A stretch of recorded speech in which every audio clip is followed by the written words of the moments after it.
What's up, everybody? It's Mr. Frights again. I'm coming to you from the deep recesses of my terrifyingly spooky basement, as usual.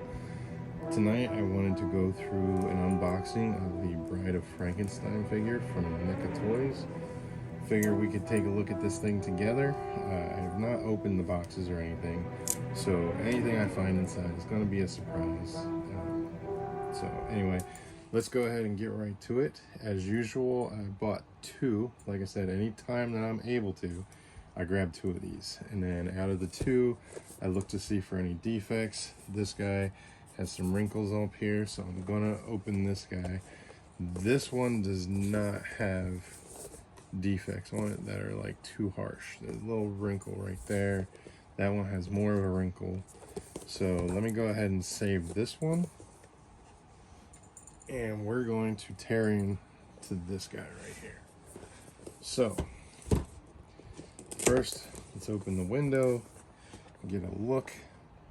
We got this whole bride with three heads. She's got, looks like, I don't know if that's a face covering of some sort that goes with that head, or if it's an extra piece to put on some other part, but she's got some hands. Looks like she's got some wrapping in here. Of course, she's got the gown that she's in. I'm sure that's removable. So let's find out what these things look like outside the box. As per usual, go ahead and pull the tab off the bottom. Again, you just want to work that with your finger a little bit, fingernail. Get it enough that you can grab it. It's a little bit difficult for me. I've got some big fingers, so grabbing things is sometimes a little hard. But got that. And then remember, don't keep pulling at it. You want to come at it from the side so you don't rip anything, and then work your way around so that you're pulling it down away from the box. Use the sticky part to get rid of any leftover goo. Okay, and then to get her open, slide your little flat object in there and press in and up to remove that without damaging these corners or any parts of the box here. A little bit of a flex on the tabs. You don't want to bend them all the way back. And then we're going to go ahead and free her up. Boom. Set that aside. Let's see. Here we got her out of the box. You can clearly see the parts. Lots of little tie downs there. These things are a pain in the butt. We got the dress, man. I love the flowiness of the cloth for these Universal monsters. It's not your typical cloth like a toy. It's very much like real fabric, like something you could wear yourself. This is just really neat that they did so, like, they really dug in for these figures to make it super special. Anyway, let me go ahead and pop this out. We got her hands wrapped in gauze, I don't know, mummy wrapping. But the wrist movement there, it's a little tight, which that's fine. So we got one set of hands.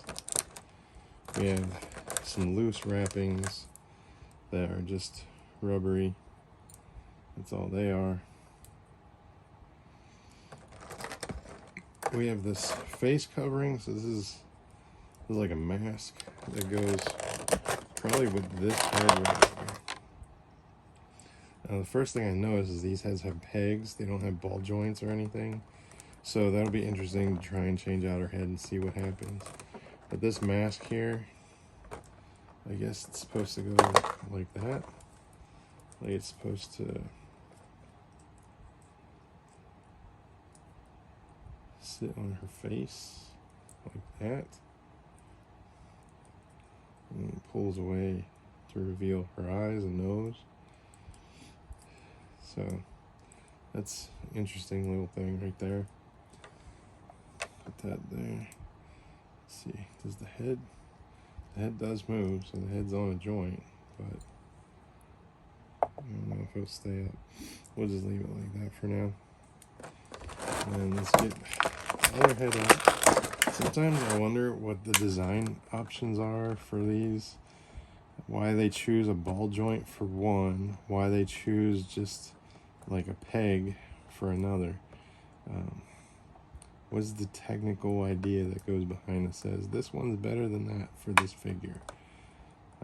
Obviously there's some kind of functionality and design input that goes here, but I want to know what it is. There's her screaming face. That's one of the poses that everybody really loves. That iconic screaming, terrified face of hers. Oh, jeez, the head just came right out. So interesting. Is that because? So is this so that we can take off the gown? Is that why the head choice is like that? This thing just slips in. It's like not even noticeable. It just slips like effortlessly, just in. Nice. The joints are pretty normal, which is awesome. They're not too loose. They're not too tight. The wrist joint is a little tight. It does kind of snap into place. The shoulders are nice and normal,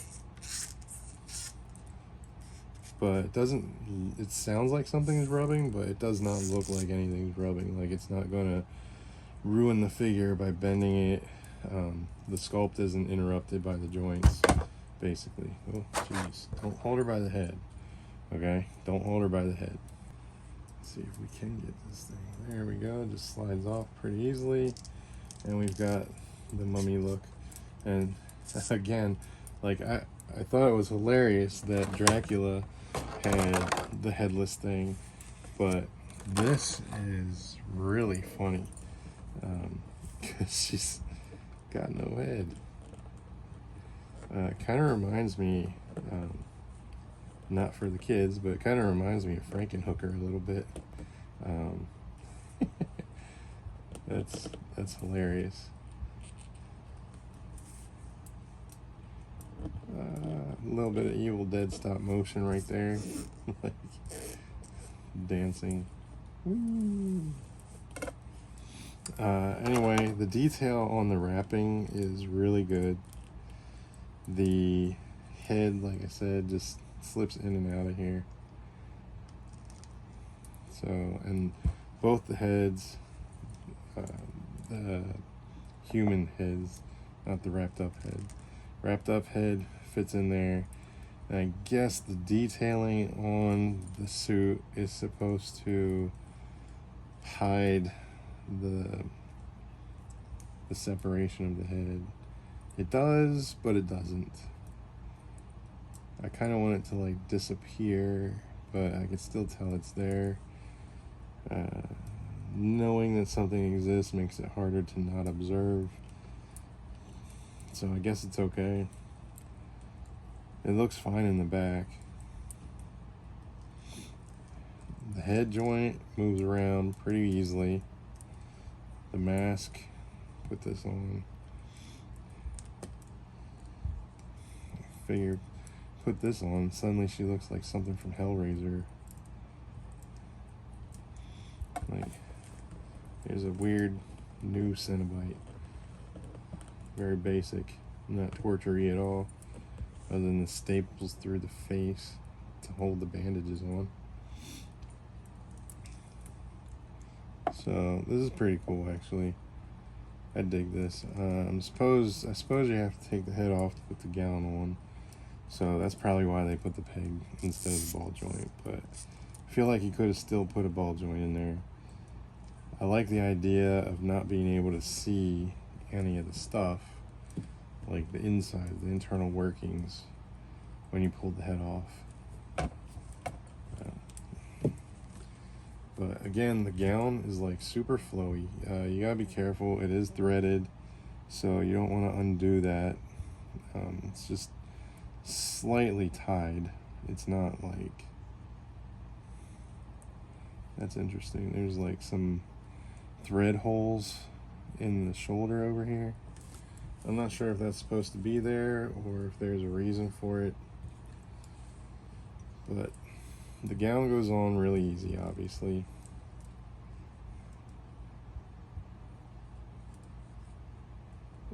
Jeez. Okay. There we go. Just be careful of this. I don't want it to undo. I imagine it'll be a pain in the butt to try and retie this, so just be careful of that. At least I want to be careful of that. You guys do what you want.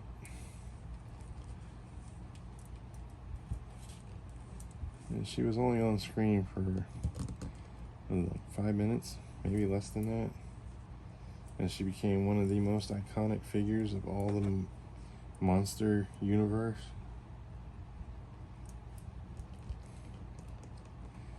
I really wish they would have like continued that dark universe thing they started, because I would have really loved to see what they did with the Bride of Frankenstein.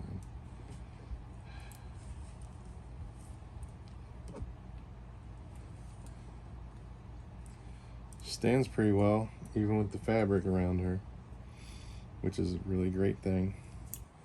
Not a lot to her. This figure doesn't come with a ton of accessories and things. We do get 3 different heads, plus a mask to alter one of the heads. We get 1 set of hands and 1 bit of wraps. After you see something like the Dracula figure and the Frankenstein figure that has like the different impactful accessories, it just seems like this one's probably so far the one that has like the least amount of extras with it.